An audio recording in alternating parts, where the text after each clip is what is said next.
अस्सलाम वालेकुम दोस्तों, मेरा नाम है परवेज़ और आप देख रहे हैं राज गल्फ न्यूज़। दोस्तों आज है 29 जुलाई 2019 और आज की कुवैत की कुछ खास और अहम खबरें जो हैं वो आपके साथ शेयर करने वाले हैं। तो अगर आप कुवैत में रहते हैं और कुवैत के हालात से बाखबर रहना चाहते हैं तो इस वीडियो को आप शुरू से लेकर आखिर तक ज़रूर देखें।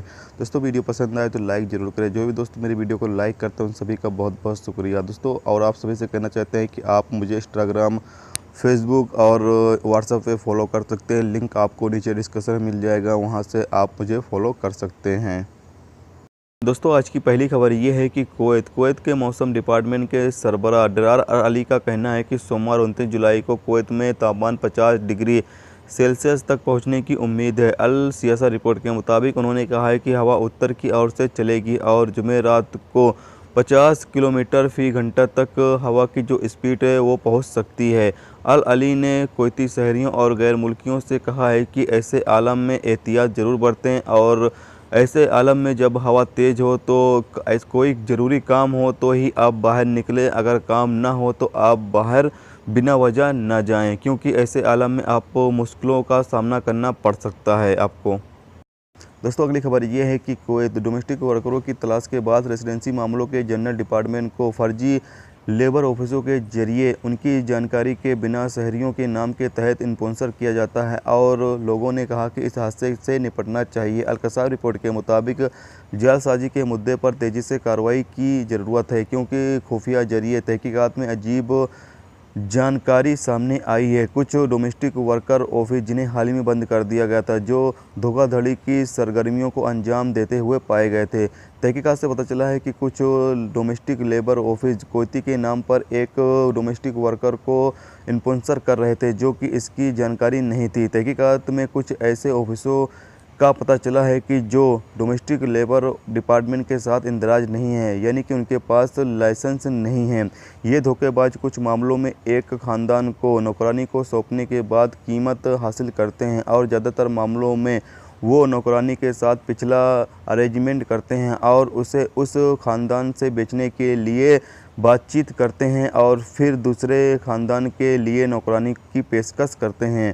तो इस तरह से कुछ ऑफिस हैं जो कि डोमेस्टिक वर्कर जो आते हैं, यानी कि जो नौकरानी लोग आती हैं, उनके साथ ऐसा करते हैं। तो ऐसे ऑफिस जो कि धोखाधड़ी करते हैं, जो खिलाफ वर्जी करते हैं, ऐसे ऑफिसों के ख़िलाफ़ अब सख्त कार्रवाई की जा रही है। और ऐसे ऑफिस जो कि खिलाफ वर्जी में पाए जाते हैं, बड़ी खिलाफ वर्जी में पाए जाते हैं और बिना लाइसेंस के पाए जाते हैं, तो ऐसे ऑफिसों को बंद कर दिया जाता है। दोस्तों अगली खबर ये है कि Kuwait drugs control general department के अधिकारियों ने 7 साला एक इराकी को 245 किलोग्राम हशीश और 27 किलोग्राम साबु की स्मगलिंग के लिए $30,000 नकद के साथ अपने कब्जे में ले लिया है। एक प्रेस बयान में कस्टम जनरल डिपार्टमेंट के डायरेक्टर जमाल अल जेलवी ने खुलासा किया है कि उन्हें एक अरब शहरी के अब्दली चौकी के पास पहुंचने की खबर मिली और उस पर ड्रग्स स्मगलिंग का शक था। एक टीम जिसे इराकी को पकड़ने के लिए बनाया गया था, उसे अब्दली चौकी पर रोक दिया गया। जब टीम ने उसकी गाड़ी की तहकीकात किया तो उसके गाड़ी के अलग अलग हिस्सों में छुपे हुए सामान मिले। अल जेलवी ने इराकी ड्रग्स स्मगलर के कोशिश को रोकने के लिए कस्टम ड्यूटी और DCGD के अधिकारियों के जरिए किए गए कोशिश की तारीफ की।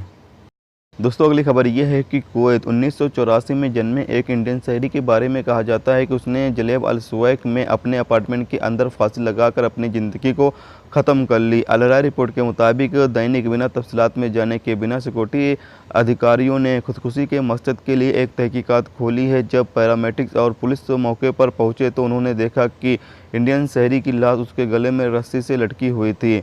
शरीर को फॉरेंसिक डिपार्टमेंट में भेज दिया गया है। दोस्तों इससे आगे इस बारे में कुछ नहीं बताया गया कि आखिर इस शख्स ने खुदकुशी क्यों की थी। दोस्तों अगली खबर यह है कि कुवैत पुलिस ने एक नामालूम शख्स को गिरफ्तार किया है और उसे पूछताछ के लिए मुतालिक अधिकारियों को सौंप दिया है। अल राय रिपोर्ट के मुताबिक मुलजिम को मंगप में गिरफ्तार कर लिया गया जब उसने भागने की कोशिश की। यह बताया गया है कि आदमी अपनी पीठ पर एक बैग ले जा रहा था और एक पुलिस गश्ती दस्ते ने उसे रोका और उस शख्स से उसकी आईडी मांगी। इस पर मुलजिम ने बैग को फेंक दिया और भागने की कोशिश करने लगा। वो इमारतों के बीच कहीं गायब हो गया, लेकिन उसका पीछा किया गया और उसे गिरफ्तार कर लिया गया। जब पुलिस ने बैग की तहकीकात की तो उसमें हेरोइन, हशीश और अलग अलग तरह की नशावर दवाइयों के पाउच मिले और 20 आईफोन, एक कुवैती पासपोर्ट और एक मिस्र के पहचान दस्तावेज भी मौजूद था।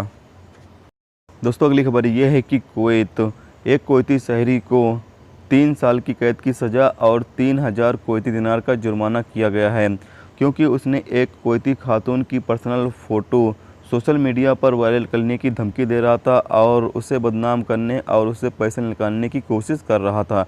आलमबार रिपोर्ट के मुताबिक अपील की अदालत ने पहले आदमी को 2 साल की कैद की सज़ा सुनाई और 3000 कुवैती दिनार का जुर्माना लगाया था, लेकिन बाद में कैस कोर्ट ने अपील की अदालत के फैसले में तब्दीली किया और उस पर 3 साल की कैद की सज़ा और 3000 कुवैती दिनार का जुर्माना लगाया है।